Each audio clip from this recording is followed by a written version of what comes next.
गहलोत साहब लेके भग रहे हैं जैसलमेर सारे के सारे विधायकों को। ये तो बच्चों का खेल हो गया। ना हनुमान बेनीवाल जी बनेंगे, ना सचिन पायलट जी बनेंगे। अगर ये दोनों सीएम बनते हैं तो हिंदुस्तान के मतलब जो भी राजस्थान के अंदर है जातिवाद बढ़ेगा। देखो यहाँ तो राजस्थान में डबल इंजन की सरकार चाहिए, जब भी विकास होगा, नहीं बाकी विकास नहीं होने वाला है। कांग्रेस के राज में जो भी है बहुत गलत हुआ है। अभी ये राज शिविर लग रहे हैं, इनका कोई फ़ायदा नहीं है। पेपर लीक की जांच क्यों नहीं करने दे रहे? होनी चाहिए ना। जब पेपर लीक हुई है तो इनको जांच करनी चाहिए। आप सबसे महंगी लाइट राजस्थान के अंदर है, सबसे महंगा डीजल राजस्थान के अंदर है, पेट्रोल सबसे महंगा राजस्थान में, फिर गैस सबसे महंगा राजस्थान में कहते हो, फिर आप कहते हो कि हम जनता के लिए कर रहे हैं। तो सरकार किसी की बनो, बीजेपी की बनो चाहे कांग्रेस की बनो, अपने राजस्थान में जो बेरोजगारी चल रही है, जो युवा है बेचारे पढ़ लिख के मतलब बेरोजगार घूम रहे हैं, मतलब उनको रोजगार मिलना जरूरी है। तो गहलोत जी जैसे झूठा सीएम पूरे ऑल इंडिया में कोई नहीं है, सबसे घटिया सरकार कांग्रेस की है। नमस्ते आप सभी को, मैं पूजा परमार, आप देख रहे हैं द फैक्ट इंडिया। तो राजस्थान में अशोक गहलोत ने एक ऐसा बयान अब दे दिया है, उसके बाद से है वो चर्चाओं का बाजार गर्म है। जाहिर सी बात है, सीधे तौर पर ना सही, लेकिन अशोक गहलोत का सीधा निशाना सचिन पायलट की तरफ था। उन्होंने सीधा कह दिया कि पेपर लीक की बात तो की जा रही है और पेपर लीक चिल्ला रहे हैं, लेकिन जो काम सरकार ने किया उसकी जो चीज़ें थी वो बिल्कुल सामने नहीं आ रही हैं। और यही नहीं, एक और यहाँ पर एक नोट करने वाली बात तो ये है कि आज है वो कांग्रेस अलाकमान की मीटिंग होने वाली थी जो कि स्थगित हो चुकी है। अब इस पर भी कई सारे बहुत से सवाल हैं जो अभी चल रहे हैं कि आखिर में ऐसी क्या वजह रही कि 26 तारीख को, यानी कि आज जो अलाकमान मीटिंग करने वाला था, वो आखिरकार में क्यों रद्द कर दी गई। ये बहुत से सवाल हैं, लेकिन जनता की राय जानने के लिए आज हम आप पहुंचे हैं कि आखिरकार में जनता क्या सोचती है। कांग्रेस के अंदर जो अंदरूनी कलह चल रही है उस पर जनता क्या कहना है। इसके अलावा जो आगामी विधानसभा चुनाव हैं उसको लेकर जनता किसको सपोर्ट करने वाली है और क्या कुछ उसके मन में है, यही बात हम जानेंगे। सर, अभी जो भी चल रहा है राजस्थान में, जग जाहिर है कि इलेक्शन टाइम से पहले इस समय पर बहुत सारी चर्चाएं वो चल रही हैं, क्या कहना चाहेंगे? आपके जो डिप्टी सीएम है जो तत्कालीन, तो उनको डिप्टी सीएम अब नहीं है, वो नहीं है, बिल्कुल नहीं है, लेकिन होना चाहिए था। मुख्यमंत्री वही बने, बेस्ट रहेगा। लेकिन मेरा जो मत है वो बीजेपी ही आएगी राजस्थान में, कांग्रेस नहीं आ पाएगी मैम। बीजेपी क्यों? मैंने बीजेपी इसलिए कि कई सारे काम है, जैसे जल जीवन मिशन है, तो कई सारे गाँवों को, दानियों को, सबको जोड़ दिया अभी तक। सबको पानी से जोड़ दिया। इनफैक्ट मेरे यहाँ पे 15 साल से पानी नहीं था और जयपुर के नज़दीक मेरा घर था, वहाँ पे पानी नहीं था। लेकिन आज जो है, आज की डेट में मेरे नल में पानी आ रहा है। लेकिन मैं ये सोच रहा था कि कांग्रेस राज में मेरे पोते या मेरे बेटे के राज में आएगा पानी, लेकिन मेरे ही राज में कांग्रेस ने, बीजेपी ने पानी ला दिया। अच्छा, ये इसलिए आप पानी की वजह से खुश हैं? इसके अलावा और कई सारे मुद्दे हैं मैम, जैसे कि अभी देखिए कि कई सारे एग्जाम होते हैं, स्टूडेंट लोग जो है एग्ज़ाम देते हैं, तैयारी करते हैं, सब कुछ करते हैं, लेकिन बाद में पता लगता है कि पेपर ही लीक हो गया। सारी मेहनत जो है उनकी दूध में मिल जाती है। तो ऐसा नहीं होना चाहिए। ये कांग्रेस के राज में ही हुआ, ये बीजेपी के राज में 1% भी नहीं हुआ। कांग्रेस के राज में ये भ्रष्टाचार बहुत ज़्यादा बढ़ रहा है, बहुत ज़्यादा बढ़ रहा है। ठीक है, सचिन पायलट ने जो मांग उठाई है करप्शन को लेकर, जांच की मांग को लेकर और पेपर लीक को लेकर, ये मांग सही उठाई उन्होंने और उन पर कार्रवाई भी होनी चाहिए। कार्रवाई आपको क्या लगता है? सही लग रहा है हमारे को। सही लग रहा है, सब सही चल रहा है, युवाओं के लिए सही काम कर रहे हो। तो उनकी सोच ये है कि देखा जाए तो क्या सचिन पायलट जो है ना, बहुत अच्छा काम कर रहे हैं, बहुत सराहनीय काम है और सबके लिए, सब समाज को लेके साथ चल रहे हैं वो। ऐसा नहीं कि एक समाज पार्टी के लिए काम कर रहे हैं, लेकिन सारे समाज के लिए वो काम कर रहे हैं मैम। ठीक है, आप क्या कहना चाहेंगे? जो भी कांग्रेस में अंदरूनी कलह चल रही है, क्या उससे लगता है कि आने वाले विधानसभा चुनाव में वो नुकसान है कांग्रेस को झेलना पड़ेगा? बिल्कुल कांग्रेस को नुकसान झेलना पड़ेगा। और ये गहलोत साहब मतलब स्वयं ही खुद ही मतलब बनना चाहते हैं, आगे भी सीएम, दूसरे को मौका देना नहीं चाहते हैं। और मेरे हिसाब से तो नए युवकों को मौका देना चाहिए, जैसे सचिन पायलट है, वो अच्छे हैं मतलब नेता, तो उनको भी सीएम का इनको मौका देना चाहिए। और ये अंदरूनी कलह इनको आगे जाके इनको इलेक्शन में नुकसान करेगी। तो अभी जो मुद्दे उन्होंने उठाए हैं उन पर क्या कहेंगे? पेपर लीक और करप्शन के मुद्दे तो जो लीक हो रहे हैं वो तो हो रहे हैं, ये तो गवर्नमेंट की कमी है और इसके बारे में भी इनको चर्चा करनी चाहिए और इसका मतलब इलाज करना चाहिए कि ये कैसे हो रहे हैं, कहाँ से हो रहे हैं, किस पोजीशन पे हो रहे हैं। तो इसके बारे में भी इनको, गवर्नमेंट को नुकसान हो सकता है। आप क्या कहना चाहेंगे सर इसमें? ये क्या है, जो गहलोत साहब हैं वो सीनियर नेता हैं। अब क्या है, उनको राज करते हुए कई दिन हो गए। अब नए यंगस्टर्स जैसे सचिन पायलट जी, उनको भी कांग्रेस को मौका देना चाहिए। अगर वो गहलोत साहब पिछले चुनाव में अगर यहाँ पे राजस्थान में सचिन पायलट को चीफ मिनिस्टर बनाते और जैसे एमपी में माधवराव जो सिंधिया को मुख्यमंत्री, तो 2 स्टेट में कांग्रेस की सरकार और होती। अब क्या है, कभी कभी गहलोत साहब लेके भग रहे हैं जैसलमेर सारे के सारे विधायकों को, ये तो बच्चों का खेल हो गया। अभी तो इनका एक ही मुद्दा है, राहत कैंप लगा दो गरीबों को। रात में कुछ भी नहीं हो रहा है, नथिंग है, कुछ भी नहीं हो रहा। आपको कोई फायदा नहीं है, कोई राहत नहीं है मैम, कोई राहत नहीं। जितने पेपर ही नहीं है, जितने पेपर मांगते हैं ना ये, उतने पेपर है ही नहीं लोगों के पास। ये इस पर क्या कहेंगे कि आखिरकार में पड़े वो राहत कैंप बिल्कुल खाली। राहत कैंप है ना, कोई बेनिफिट नहीं है। का जो लगा है ना राहत कैंप का, जिस हिसाब से इन्होंने सारे चीज मांगी है ना डॉक्यूमेंट, वो कोई अवेलेबल ही नहीं हो किसी के पास में नहीं है। राहत कैंप के लिए कुछ भी मांग लिए हैं जिसकी कोई लिमिटेशन नहीं। लोगों के पास में लिमिट ही नहीं किसानों है। के लिए इसमें कोई ऐसी कोई चीज़ नहीं है जो किसानों को भी फायदा हो। या आम 2000 कुछ यूनिट वगैरह का कुछ वो के लिए उन्होंने कहा गया है। किसानों के लिए बात हाँ, किसानों के लिए 2000 यूनिट के लिए, लेकिन इतने डॉक्यूमेंट मांग लिए तो अवेलेबल ही नहीं करा पाएगा। अवेलेबल नहीं है लोगों को। ऐसे राहत कैंप में होता है कि बिल्कुल राहत मिल जाए कि यहाँ पे नॉर्मल डॉक्यूमेंट में काम हो जाए, लेकिन है ही नहीं। ठीक है, हाँ जी सर, आप क्या कहना चाहेंगे अभी जो भी चल रहा है उस पर, राजनीति पर? कुछ नहीं। तो इस बार क्या लगता है कि राजस्थान में किसकी सरकार बनने वाली है? बीजेपी आएगी, बीजेपी आएगी। जो भी अभी बातें चल रही हैं और कांग्रेस में अंदरूनी कलह है, सचिन पायलट अपनी खुद की पार्टी बनाने की बात लगभग कहते नहीं है, लेकिन ऐसा लोगों की मांग है कि उन्हें अपनी पार्टी बना लेनी चाहिए। आपको क्या लगता है?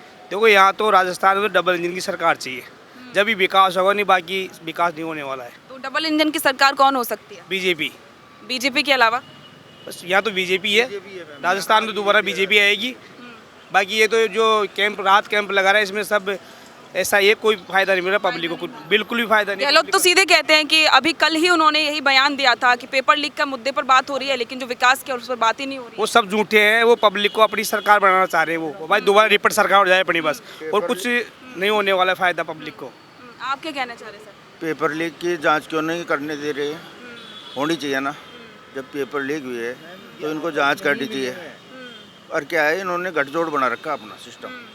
वसुंधरा राजे से गठजोड़ की बात करते हैं, उस पर हाँ, उस टाइम किए थे ना, जब इनकी सरकार गिर रही थी, जब वसुंधरा राजे से गठजोड़ करके तो वापस।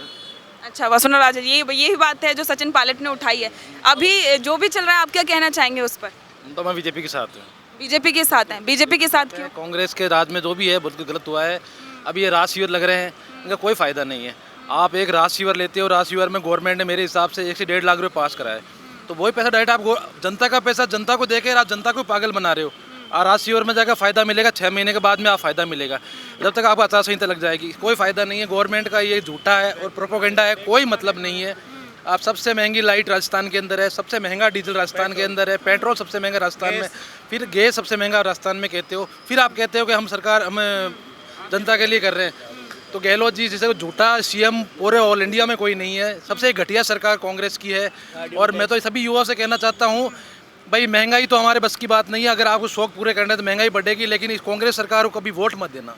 तो अब जैसे अगर सचिन पायलट का है तो ज़्यादातर लोग हैं वो सपोर्ट करते नजर आ रहे हैं। अगर अलाकमा ने वो सचिन पायलट को चुनती है कि सीएम का चेहरा वो हो, तो फिर मेरे हिसाब से मैं ना हनुमान बेनीवाल जी बनेंगे ना सचिन पायलट जी बनेंगे। अगर ये दोनों सीएम बनते हैं तो हिंदुस्तान के मतलब जो भी राजस्थान के अंदर है जातिवाद बढ़ेगा। जातिवाद बढ़ेगा?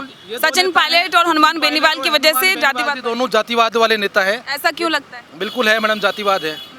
इनको हमेशा ये बात जातिवाद की करते हैं अधिकतर, ये खुले मंच पे हर समाज के लिए आगे बढ़ के आए तो ऐसा नहीं है, ये ओनली जातिवाद के लिए इनको आप देखना जातिवाद ज़्यादा करते हैं। अच्छा, जातिवाद ज़्यादा करते हैं। और भी बातें हैं, जैसे कि वसुंधरा राजे को लेकर भी यही बात कहा जाता है कि वो ज़्यादातर है वो राजपूत वोटों को और जाट वोटों को ये सब मतलब साधने की कोशिश करती हैं। नहीं है मैडम, जाट समाज और राजपूत समाज जो भी है, जो जब से जागृत हुआ है ना तभी से बीजेपी आया है। बीजेपी ने ही राजस्थान में कुछ अच्छा किया है, बाकी कांग्रेस से हम उम्मीद नहीं है कि अच्छा करे। कांग्रेस ने कोई उम्मीद नहीं है। हमारा परंपरागत वोट कांग्रेस का है। हमारे पिताजी दादाजी, मैं नागौर से बिलोंग करता हूँ, सब जगह हमारे विधायक है हनुमान बेनीवाल, हम लोग वहाँ उनको वोट करते हैं, देते हैं, ऐसी बात नहीं है। लेकिन कहने का मतलब है जो बीजेपी के राज में विकास हुआ है वो कांग्रेस ने कभी नहीं किया। कांग्रेस ने हमेशा एक आपस में जातिगत नेताओं को आपस में लड़ाने का काम किया है, समाजों को आपस में भेदभाव पैदा करा है, वो कुछ नहीं करा है। हाँ, तो इस बार मैं आप सभी से एक सवाल पूछना चाहती हूँ। विधानसभा चुनाव में है जो पार्टियां हैं, नेता हैं, वो अपने अलग अलग मुद्दे उठाते हैं, लेकिन अगर बात की जाती है, क्योंकि वो जो मुद्दे होते हैं वो जनता के ही मुद्दे होते हैं, ठीक है, तो आप ऐसे कौन से मुद्दे चाहते हैं जो इस बार के विधानसभा चुनाव में उठनी चाहिए? सभी लोग एक एक करके बताना, आप क्या चाहते हैं? मैं तो कुछ नहीं चाहता। कुछ नहीं चाहते, कोई भी मुद्दे नहीं, महंगाई वगैरह कुछ नहीं, आप क्या चाहते हैं? मैडम मैं तो ये चाहता हूँ किसानों को सबसे ज़्यादा बेनिफिट होना चाहिए। उनके जो अनाज है पिछली साल बिक रहा था सरसों 8-9 हज़ार रुपये कुंटल, आज वही किसी ने मेरे साथ नहीं स्टॉक को लिया। मैं किसान परिवार से बिलोंग करता हूँ और पिछले बार मैंने जो बेचे थे 3200 रुपये कुंटल से इस बार मैंने 300 बार जो पैदा किए थे 2,000 रुपये 1,800 कुंटल बिक रहा है। उसी की चीज़ को मैंने देख के बेचा था। पिछले मेरे स्टॉक सरसों का स्टॉक था 8,000 कुंटल नहीं बेचा था, पिछले बार भाव होंगे और समर्थन मूल्य भी कम है और इस बार बिक रही है सरसों 4,000 रुपये कुंटल। तो किसानों के लिए ऐसा कोई बेनिफिट, ऐसा मुद्दा होना चाहिए उनका जो फसल उत्पादन करे उसमें कुछ बेनिफिट उसको मिले। यानी कि सरकार को किसानों के मुद्दे हैं वो ज़्यादातर उठाने चाहिए। आप क्या चाहते हैं सर? मैं भी यही चाहता हूँ कि किसानों को लाभ मिलना चाहिए। जो मेन रेट के दिए वो किसान ही है, अर्थव्यवस्था जो रेट के दिए वो किसान है, उसको कुछ फायदा नहीं मिलता। मैं खुद का बता रहा हूँ ना, मैंने खुद पिछले साल 150 कुंटल जो पैदा किए थे, इस बार मैंने 300 कुंटल पैदा किए। उस पिछले बार से मैं इस बार नुकसान में हूँ। नुकसान में? कि मैं 150 कुंटल में खुश था, अब मैं 300 कुंटल पैदा करके भी मैं नुकसान में जा रहा हूँ। ठीक है, भाव नहीं है ना इस चीज़ का। हाँ। और नहीं कोई समर्थन मूल्य फिक्स है इनका। ठीक है, आप क्या चाहते हैं? मेरा कोई नहीं। कोई मुद्दे नहीं है आपके? आप मतलब कुछ किसानों को बस किसानों नुकसान नहीं होना चाहिए, फायदा होना चाहिए जनता को। और आप क्या भाई ने बोला कि किसानों को होना चाहिए, बिल्कुल होना चाहिए। किसानों के लिए होना चाहिए, पहले युवाओं के लिए भी होना चाहिए कुछ ना कुछ। युवाओं के लिए क्या होना चाहिए? कि रोजगार के अवसर जो है नए नए इम्प्लीमेंट करना चाहिए। जैसे कई सारे जैसे बाहर की कंपनियां आ रही हैं, अब राजस्थान के अंदर केंद्र तो चलो ला रही है, लेकिन बाहर की जो यहाँ की जो गवर्नमेंट है उस पर स्टे ले रही है, आने नहीं दे रही है, उनको ज़मीन अलॉट नहीं कर रही है, कुछ भी संसाधन अपलोड नहीं कर रहा है। तो यहाँ पे वो इंडस्ट्री क्यों डालेंगे? डाल ही नहीं पाएंगे। तो होना चाहिए युवाओं के लिए जो है रोजगार के अवसर नए नए अवसर। कई सारे एजुकेशन करके नहीं कर रहे। आज देखो 8वीं का रिजल्ट आया, 12वीं का रिजल्ट आया, फर्स्ट ईयर का है, LLB का है, सबका रिजल्ट आ गया। सारे युवा एजुकेशन कर चुके हैं, अच्छे से मार्क्स से आ गया, फिर पेपर में भी आ गया, फर्स्ट रैंक पे आ गया, सेकंड रैंक पे आ गया, सारी चीज़ आ गई। लेकिन उनको रोजगार कहाँ से है ही नहीं। रोजगार होना चाहिए, युवाओं के लिए रोजगार होना चाहिए। क्या आपको पता है कि इतनी प्रतिशत लोग जो है इस इंडस्ट्री से या इस ब्लॉक से निकलने वाले हैं? अब उनके लिए रोजगार क्या है? अब वो क्या करेंगे? या तो वो क्राइम में लगेंगे या कुछ ना कुछ ऐसी एक्टिविटी करेंगे जहाँ पे वो फंस जाएंगे। बिल्कुल। आप क्या चाहते हैं सर? देखो मैम, सरकार किसी की बनो, बीजेपी की बनो चाहे कांग्रेस की बनो, अपने राजस्थान में जो बेरोजगारी चल रही है, जो युवा है बेचारे पढ़ लिख के मतलब बेरोजगार घूम रहे हैं, मतलब उनको रोज़गार मिलना ज़रूरी है। देखो आज हिंदुस्तान की सबसे युवा पीढ़ी मतलब अपने हिंदुस्तान की है और सबसे ज़्यादा बेरोजगारी अपने इंडिया के अंदर है। तो थोड़ी बेरोजगारी कम करनी चाहिए इनको थोड़ा। आपको क्या लगता है कि क्या किया जा सकता है? नहीं मतलब उसके जो भी लिए क्या जानने तो क्या है। देखो अभी सरकार तो देखो किसी की बनेगी, है तो एक की बनेगी, बीजेपी बने, लेकिन सरकार किसी की बनो मतलब बेरोजगारी को थोड़ा सा वो करनी चाहिए, फोकस करनी चाहिए इनको। ठीक है, आप क्या चाहते हैं सर? देखो सबसे ज़्यादा महंगा अपना राजस्थान है, हर चीज़ में महंगा है राजस्थान। पेट्रोल ले लो, अपने इसमें गाड़ियों में कितना टैक्स ले रही है गवर्नमेंट, हर चीज़ में लूट रही है सरकार। तो ये पब्लिक का पैसा है, ये बहुत ज़्यादा लूट रही है, तो इसको कोई फ़ायदा नहीं मिल रहा है पब्लिक को। सरकार तो बीजेपी की बननी चाहिए, बीजेपी में हर चीज़ का फ़ायदा मिलता है सरकार को, गरीबों तक किसानों तक पहुँचता है हर पर। सबसे ज़्यादा पेट्रोल महंगा राजस्थान में है। कुछ भी चीज़ में लो, पढ़ाई में भी सब लूटपाट मचा रखी है सरकार ने, उल्टे सुल्टे पैसे लेते हैं इनके, सब क्या सेटिंग है क्या नहीं है। तो हर चीज़ से नुकसान है पब्लिक को। हाँ, युवा बहुत बेरोजगार है राजस्थान में, बहुत ही ज़्यादा बेरोजगार है। सब पेपर लीक हो रहे हैं, सरकार कोई ध्यान नहीं दे रही है। हालांकि सचिन जी पायलट जो बोल रहे हैं वो सब 3 मुद्दे सही बोल रहे हैं, उनकी जांच होनी चाहिए। उन्होंने पब्लिक से वादा किया था भाई हम ऐसे ऐसे करवाएंगे, ये क्यों नहीं कराई सरकार? मतलब इस पर ध्यान क्यों दे? पब्लिक का नुकसान कितना हो रहा है। आज बच्चा पढ़ लिख के कितना पैसा लगा के जा रहा है, गरीब किसान कितनी मेहनत करके उनको पढ़ा रहा है, तो ये गलत है ना। तो हर चीज़ को उनको सीरियस लेना चाहिए, सरकार कोई ध्यान नहीं दे रही है बिल्कुल भी। आप क्या चाहते हैं सर? मेरा भी यही मुद्दा है जो अभी भाई साहब ने बोला ना कि ये पढ़ाई मतलब अपनी जो एजुकेशन महंगी हो रही है, प्राइवेट स्कूल है, ये कॉलेज है, मनमर्जी, मतलब इनकी कोई लिमिट नहीं है, मतलब कोई फिक्स नहीं है भाई आप 12वीं की ये लेंगे या फर्स्ट ईयर की ये लेंगे, मनमर्जी के इनके कोर्सेज होते हैं। तो ये चीज़ों को मतलब अंकुश होना चाहिए और ये जो बेरोजगारी है ना वो कम होनी चाहिए। बिल्कुल।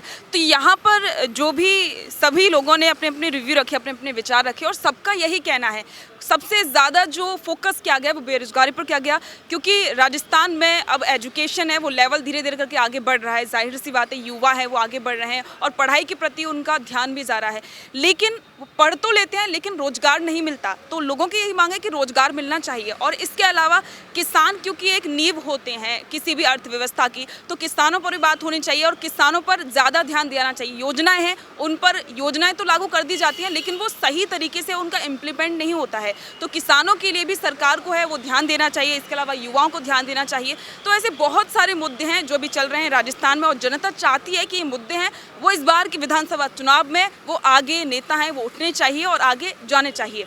तो इसी के साथ मैं विदा लेना चाहूँगी। कैमरामैन योगेंद्र सिंह के साथ मैं पूजा परमार, द फैक्ट इंडिया।